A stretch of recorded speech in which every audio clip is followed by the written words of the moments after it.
Ce-i asta? Ce-i piesa asta? Unde? Când morții mătii te-am strigat. Știe decât o cartierul că eu nu mă por mascat. Baston 10.000, 15 metri enălii, drible, șute, sfentez, BRB, dar nu revin. Unde? Când morții mătii te-am strigat. Știe decât o cartierul că eu nu mă por mascat. Baston 10.000, 15 metri enălii, drible, șute, sfentez, BRB, dar nu revin. O țin pe 10.000, tu nu spune că mă știi. Potol pe burtă ca de cerul când tu scrii. Ca de cerul când tu scrii. Și ăsta ce vorbește sunt doar povești de copii. 17 ori tot nu leagă, face cap încă o pizdă. 7-7, doamne din fetiță în arfistă. 3-7 aparat, e doar s-o calificat. 5-7 nu mă încurc cu 4, i-am făcut mandat. Iau o pauză, un moment respiro, că dacă mai când cree căle și în copilo.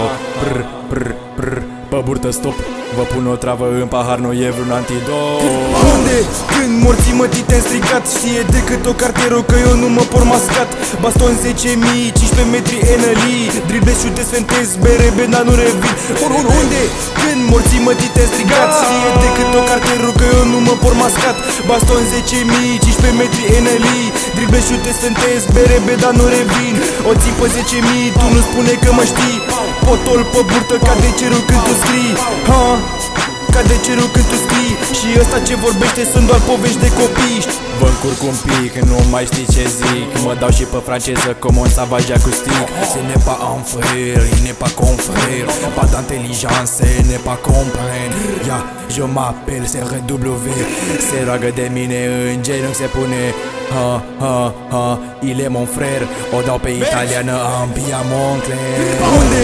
Când morții mătii te-am strigat. Știe decât o cartierul că eu nu mă por mascat.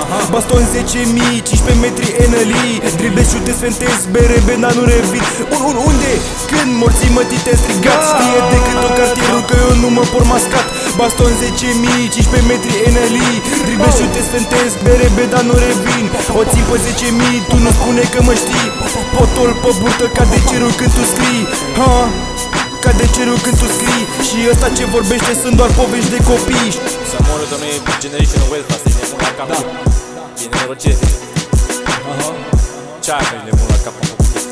E hit să moară. E hit, la revedere, v-am